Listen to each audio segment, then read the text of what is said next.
আসসালামু আলাইকুম রাহমাতুল্লাহি ওয়া বারাকাতু। আজকে আবার নতুন ভিডিও নিয়ে হাজির হয়েছি। আজকের ভিডিওটা হলো পুরাতন রোগ শেষ করার জন্য এই নস্কাটি নিয়ে হাজির হয়েছি।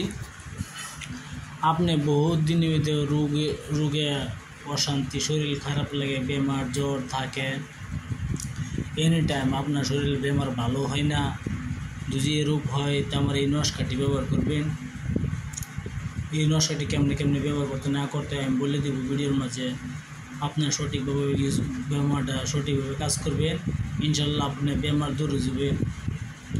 তার আগে বলি যদি আমার চ্যানেল সাবস্ক্রাইব থাকে তো সাবস্ক্রাইব না থাকে সাবস্ক্রাইব করবেন, আর সাবস্ক্রাইব যদি করে থাকেন তো হয়েছে। লাইক কমেন্ট করার জন্য অন্যজনকে দেখার জন্য সুযোগ করে দিবেন। বাইন্সারের কোনো সাবস্ক্রাইব করার টাকা পয়সা লাগে না, ওটা আপনার হাতে রাখছি, একটা সাবস্ক্রাইব করুন। আমার চ্যানেলটা আগে যাবে আপনারা আশীর্বাদে। অবশ্যই আমি সত্যি সামান নিয়ে আসি, অরিজিনালভাবে নিয়ে আসি। আপনারা বিশ্বাস করে কাজ করবেন, সঠিকভাবে কাজ করবেন। আপনারা সঠিকভাবে কাজ করলে কাজ হবে। এই কাজটি কেমনে করতে হয় না করতে হয় আমি ভিডিওর মাঝে বলে দিব। ধরুন কয়েকটি কথা বলে নেই। ধরুন মায়ের কোনো ধরনের মানুষ আছে, এই যে চিকিৎসা করতেছেন, বেমার ভালো হয় না, বেমার শরীরে আছে, চিকিৎসা বহুত করতেছেন, বহুত টাকা পয়সা শেষ করছেন, আপনি বহুত টাকা পয়সা শেষ করতে আপনি টাকা পয়সা নাই করলে চলে। এই উপায় বায়ানচারি বিনা পয়সা একটা চিকিৎসা করেন, বিনা পয়সা চিকিৎসাটা করে দেখতে পারেন। হয় অল্প আপনার কষ্ট হবে, অবশ্যই বিনা পয়সা চিকিৎসা করেন। চিকিৎসাটা আপনি বাড়িতে নিজে করবেন, কেউ অন্যজন করে দিতে পারেন। যে আপনি অন্যজন করাতে পারেন তো ভালো, আপনি নিজে পারেন ভালো হলে আপনি নিজেকে পারবেন না, হলে অন্যজন করতে হবে। কিন্তু আপনার তো বেমারে থাকবেন, আপনি এই কাজটা করে পারবেন না। আপনার যদি বেমার হয়ে থাকে তো অন্যজন করে আপনাকে দেখাইতে হবে। শুধু এই নস্কাটি দেখানি, আর আপনি দেখবেন চায়া আর আপনার শরীরের কয়েকটি অঙ্গ থেকে কয়েকটি সামান নেওয়া হইবে, চুল নেওয়া হইবে, নখ নেওয়া হইবে, কাপড় নেওয়া হইবে। তারপরে এই নস্কাটি দিয়ে কাজ করতে হবে। কেমনে কাজ করতে হয় না করতে হয় আমি ভিডিও মাঝে বলে দিব। আপনারা শুনে নেন। ভিডিওর মূল ধারণা চলে যাচ্ছি, আপনারা শুনে নেন।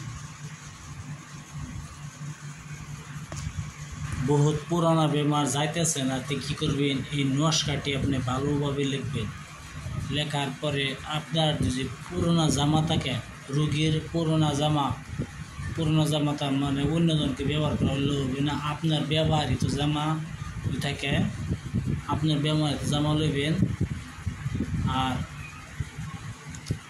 আপনার কিছু নখ 10টা আঙ্গুলতে, 10টা নিচের ঠ্যাঙ্গের 10টা, হাতের 10টা, 20 আঙ্গুল অল্প নখ লইয়া,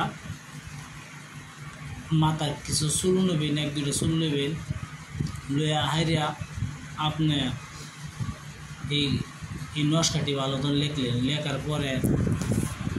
লেখার পরে এই মাথার চুল, নখ আর আপনার কাপড়ের দ্বারা সলতা বানায়া আপনি মিঠা তেল দিয়া আপনি সলতা বানায় আপনি জ্বালাবেন রুগীর সামনে।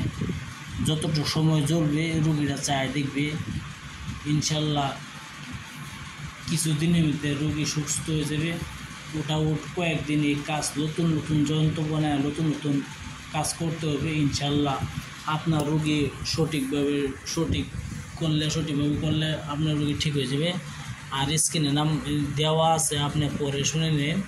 যেভাবে বলা আছে সেভাবে বলা আছে, লেখাও আছে, আপনারা শুনে নেন, পড়ে নেন, আপনার জন্য ভালো হবে। আমি আবার বলছি, আপনি এই নস্কাটি লাল কলমের দ্বারা 7 কাগজে লিখবেন। লেখার পরে আপনার কিছু মাথা চুল নেবেন, ঠ্যাঙ্গের হাতের নখ নেবেন, 20টা আঙুলেতে অল্প নখ নেবেন, আর 1-2টি চুল নেবেন, লোয়ার পরে আপনি বিড়ির মতন আপনার পরে না কাপড়ের মধ্যে সলতা বানায়া মিঠা তেলের দ্বারা এই সলতাটা আপনি জ্বালাবেন প্রতিদিন জ্বালাবেন। যদি আপনি বেমার যতদিন সুস্থ না হওয়া দেখবেন পয়লা দিন 2 দিন জ্বালানোর পরেই আপনার রোগী আস্তে আস্তে সুস্থ হওয়া যাচ্ছে। আপনি বিশ্বাস করে কাজ করবেন, ইনশাল্লাহ দেখবেন আপনার রোগী সুস্থ হয়ে যাবে।